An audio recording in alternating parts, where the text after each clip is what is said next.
Kehidupan bangsa Arab sebelum diutusnya Rasulullah Muhammad SAW. Pada saat Islam masuk di Jazirah Arab di zaman Nabi Ibrahim alaihissalam, akhlak mulia tersebar. Penduduk lembah Mekah mengenal tauhid dan jauh dari kesyirikan. Beberapa masa setelah wafatnya Nabi Ibrahim dan Ismail alaihissalam, terjadi perubahan besar di tanah Mekah. Agama tauhid tergerus oleh ombak kesyirikan. Kemudian waktu terus berlalu, keimanan pun tergerus budaya dan pemikiran. Masuklah berhala-berhala ke Ka'bah yang suci. Penduduk tanah suci di sekitar Baitullah Al-Haram menjadi penyembah berhala. Akhirnya, agama Nabi Ibrahim hanya dipegang oleh sebagian kecil masyarakat. Pelajaran bagi kita umat Islam di Indonesia, tauhid yang dibawa oleh para rasul yang bertempat di tanah suci bisa berganti menjadi agama pagan penyembah berhala. Tidak ada yang menjamin negeri ini, Indonesia yang kita cintai, akan selamanya menjadi negara mayoritas umat Islam kalau kita tidak belajar dan mengkaji agama ini, kemudian mendakwahkannya. Sejarah masuknya dan tersebarnya berhala di Jazirah Arab. Perubahan besar di Jazirah Arab itu dibawa oleh tokoh kabilah Khuza'ah, yaitu Amr bin Luhai al-Khuzai. Ia adalah pemimpin politik dan agama di Mekah. Ia dicintai dan segani masyarakat. Bahkan penduduk Mekah menganggapnya sebagai ulama besar dan wali yang mulia. Suatu hari, Amr bin Luhai pernah bersafar ke Syam. Ia melihat penduduk Syam menyembah patung-patung dan ia terkesan. Amr menganggapnya sebagai sesuatu yang baik dan benar. Apalagi Syam dikenal sebagai tempat turunnya kitab-kitab samawi atau kitab-kitab dari langit.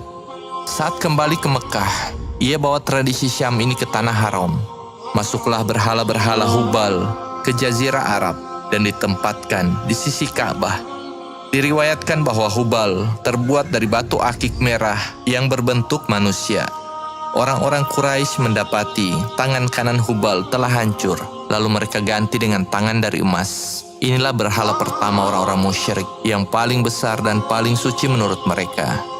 Setelah Hubal, tanah Mekah berangsur-angsur disesaki oleh berhala. Di antara berhala-berhala besar mereka adalah Manat, yang disembah oleh kabilah Huzail dan Khuza'ah. Orang-orang Quraisy biasa mengusapkan darah mereka di sisi berhala ini sebagai bentuk ibadah padanya. Karena itu, berhala ini juga dinamakan berhala darah. Berhala ini termasuk berhala tertua, terletak di pantai Laut Merah, di wilayah Al-Mushallal di Qudait. Al-Mushallal adalah jalan di suatu bukit menuju wilayah Qudait. Kemudian ada Latta, berhalanya orang-orang Taif, dan Al-Uzza, berhala termuda namun yang terbesar dari dua berhala sebelumnya. Berhala ini disembah oleh orang-orang Quraisy dan kabilah-kabilah lainnya. Tiga berhala ini selain Hubal adalah berhala terbesar masyarakat Arab. Kemudian, kesyirikan semakin tersebar dan berhala pun semakin bertebaran. Setelah Amr bin Luhai berhasil digoda agar terkesan dengan berhala, setan pun memainkan perannya di babak berikutnya. Mereka memberi amanat kepada Amr. Ada yang mengatakan Amr mendapat pesan melalui mimpi, ada pula dalam keadaan sadar. Ada yang menyebutkan ia bertemu dengan jin yang berwujud manusia. Mereka memberitakannya bahwa berhala kaum Nabi Nuh, yaitu Wad, Suwa, Yaguts, Ya'uq, dan Nasr terkubur di Jeddah. Amr datang ke sana, kemudian menggalinya. Ketika jamaah haji datang dari berbagai negeri, ia berikan berhala-berhala itu kepada mereka. Hadiah dari penguasa Mekah, tanah suci, tempat berhaji, tentulah istimewa bagi mereka. Berhala Wat diberikan pada kabilah Kalb, penduduk Daumatul Jandal. Suwa diserahkan pada Huzail bin Mudrikah yang tinggal di Rohad, wilayah Hijaz. Yaguts untuk Bani Utaif, keturunan Bani Murad yang tinggal di Jurf, dekat Sabah. Sedangkan Ya'uq diberikan kepada orang-orang Hamadan di wilayah Khaywan di Yaman. Dan Nasr untuk keluarga di Zi al-Kila di wilayah Hamr. Kemudian mereka membuatkan kuil untuk berhala-berhala ini. Mereka mengagungkannya sebagaimana mengagungkan Ka'bah. Walaupun mereka berkeyakinan Ka'bah lah yang lebih utama. Dakwah Amr bin Luhai kian tersebar di Jazirah. Kabilah-kabilah lainnya meniru apa yang dilakukannya. Mereka menjadikan patung sebagai sesembahan, membangunkannya kuil, dan memberinya nama-nama. Walaupun berhala kian marak, Namun masyarakat Arab tetap mengagungkan Ka'bah. Mereka pula yang menaruh berhala-berhala mereka di sekeliling Ka'bah. Apakah masyarakat Arab beriman kepada Allah? Puja-puji terhadap patung berhala telah menjadi agama dan budaya masyarakat Arab. Meskipun demikian, tidak sedikit pun mereka meyakini bahwa berhala-berhala itu yang menciptakan mereka dan alam semesta. Mereka yakin Allah Sang Pencipta. Banyak ayat Al-Quran yang menjelaskan hal ini. وَلَئِن سَأَلْتَهُم مَّنْ خَلَقَ السَّمَاوَاتِ وَالْأَرْضَ وَسَخَّرَ الشَّمْسَ وَالْقَمَرَ لَيَقُولُنَّ اللَّهُ فَأَنَّىٰ يُؤْفَكُونَ وَلَئِن سَأَلْتَهُم مَّنْ خَلَقَ السَّمَاوَاتِ وَالْأَرْضَ لَيَقُولُنَّ اللَّهُ قُلِ الْحَمْدُ لِلَّهِ بَلْ أَكْثَرُهُمْ لَا يَعْلَمُونَ وَلَئِن سَأَلْتَهُم مَّنْ خَلَقَهُمْ لَيَقُولُنَّ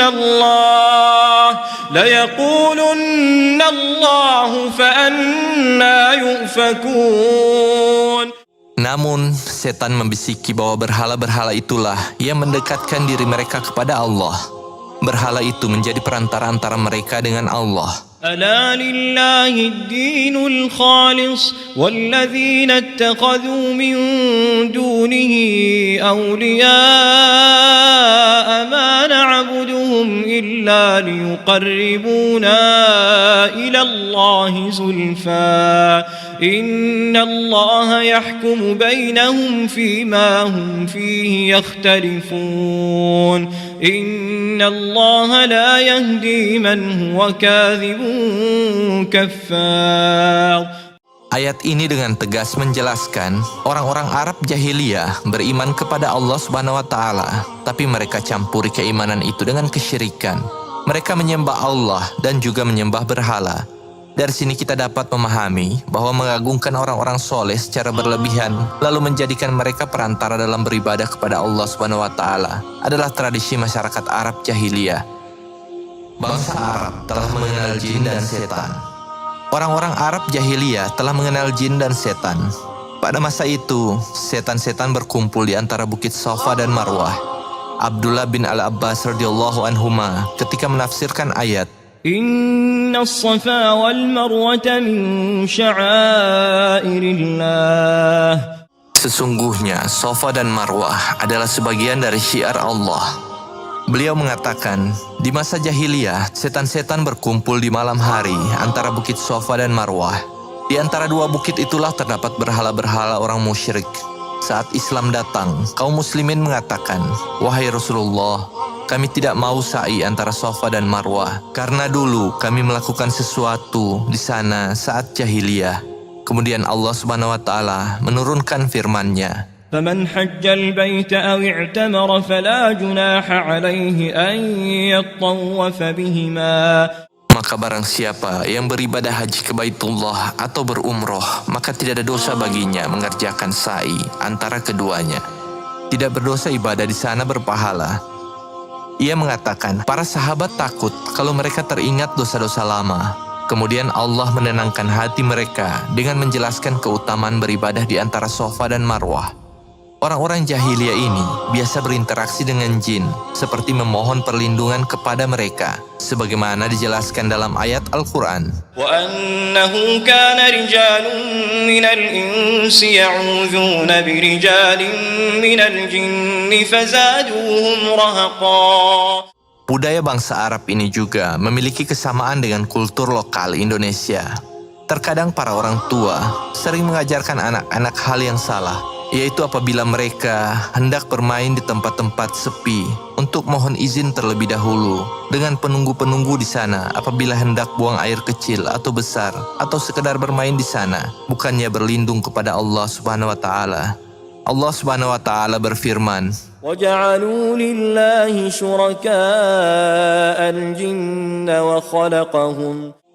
Dunia perdukunan di bangsa Arab. Di Madinah yang dulu bernama Yathrib, ada seorang dukun wanita yang terkenal. Sebagian penduduk Madinah mengetahui kedatangan Nabi Shallallahu Alaihi Wasallam melalui kabar dari sang dukun. Jabir bin Abdullah radhiyallahu anhu mengatakan, kami mendapatkan kabar pertama kali tentang diutusnya Rasulullah Shallallahu Alaihi Wasallam dari seorang dukun perempuan penduduk Madinah. Ia memiliki pengikut dari bangsa jin. Jin tersebut datang dalam wujud seekor burung, lalu hinggap di salah satu dahan. Wanita itu berkata pada burung, apakah berita untuk kami sehingga bisa engkau sampaikan dan kami juga berkisah kepadamu? Engkau memperingatkan kami dengan berita tersebut dan kami juga memperingatkanmu. Burung itu menjawab, tidak, hanya saja telah diutus seorang nabi di Mekah yang mengharamkan zina dan melarang al-qarar. Al-qarar adalah tempat yang tenang, yang terdapat air, atau tempat yang syahdu. Masyarakat jahiliyah biasa meminta pendapat para dukun. Ibnu Juraij menafsirkan ayat, فمن يكفر بالطاغوت barang siapa kufur kepada togut. Menurutnya, togut dalam kalimat tersebut adalah dukun yang mendapat bisikan setan. Mereka memberi pesan pada lisan dan hati para dukun. Dari Aisyah radhiyallahu anha bertanya kepada Rasulullah sallallahu alaihi wasallam, wahai Rasulullah, sesungguhnya para dukun menyampaikan sesuatu kepada kami begini dan begitu, dan kami lihat kenyataannya memang benar. Rasulullah sallallahu alaihi wasallam kemudian bersabda, kata-kata yang benar itu ditangkap oleh bangsa jin, lalu dibisikannya ke telinga tukang tenung atau dukun, dan ditambahkan ke dalamnya dengan 100 kedustaan. Perdukunan saat itu benar-benar tersebar dan membudaya, sampai ada sebagian orang berprofesi jadi dukun palsu. Aisyah radhiyallahu anha berkata, Abu Bakar As-Siddiq radhiyallahu anhu memiliki budak laki-laki yang senantiasa mengeluarkan kharraj padanya. Kharraj adalah sesuatu berupa harta yang diberikan si budak kepada tuannya dari hasil pekerjaannya. Abu Bakar radhiyallahu anhu biasa makan dari kharraj itu. Pada suatu hari, ia, budak laki-laki dari Abu Bakar As-Siddiq radhiyallahu anhu, datang dengan sesuatu yang akhirnya Abu Bakar makan darinya. Tiba-tiba sang budak berkata, apakah Anda tahu dari mana makanan ini? Abu Bakar bertanya, dari mana? Ia menjawab, dulu pada masa jahiliyah, aku pernah menjadi dukun yang menyembuhkan orang. Padahal bukannya aku pandai berdukun, namun aku hanya menipunya. Lalu si pasien itu menemuiku dan memberi imbalan buatku. Nah, yang Anda makan saat ini adalah hasil dari upah itu. Akhirnya Abu Bakar memasukkan tangannya ke dalam mulutnya, hingga keluarlah semua yang ia makan. Abdullah ibnu Abbas radhiyallahu anhuma berkata, Rasulullah Shallallahu Alaihi Wasallam tidak membacakan ayat Al-Quran kepada jin dan tidak pula melihat mereka. Rasulullah Shallallahu Alaihi Wasallam pernah pergi bersama sejumlah sahabat menuju pasar Uqas, yaitu sebuah pasar besar bangsa Arab yang terletak di antara Nakhlah dan Taif. Sementara itu, setan-setan telah dihalangi mendapat berita dari langit dengan dilemparkan kepada mereka asyhab atau meteor. Setan-setan tadi kembali kepada kaumnya, dan kaumnya itu bertanya, ada apa dengan kalian? Mereka menjawab, kami telah dihalangi memperoleh berita dari langit, dan kami pun dilempari dengan asyhab.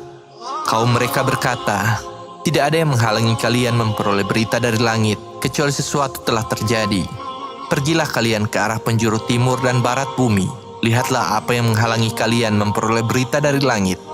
Mereka pun beranjak pergi ke timur dan barat. Sebagian di antaranya melewati Tihamah dan bertemu dengan Nabi SAW yang ketika itu berada di Nihlah dalam perjalanan menuju pasar Uqas. Beliau ketika itu sedang melaksanakan sholat subuh bersama para sahabatnya. Ketika mereka mendengar Al-Quran dibacakan, mereka pun benar-benar memperhatikannya seraya berkata, inilah yang telah menghalangi kita untuk mendapatkan berita dari langit. Mereka kembali menemui kaumnya. Mereka berkata, wahai kaumku, sesungguhnya kami telah mendengarkan Al-Quran yang menakjubkan, yang memberi petunjuk kepada jalan yang benar. Lalu kami beriman kepadanya, dan kami sekali-kali tidak akan mempersekutukan seorang pun dengan Tuhan kami. Maka Allah pun menurunkan kepada Nabi-Nya Muhammad SAW, katakanlah hai Muhammad, telah diwahyukan kepadamu bahwasanya telah mendengarkan sekumpulan jin akan Al-Quran.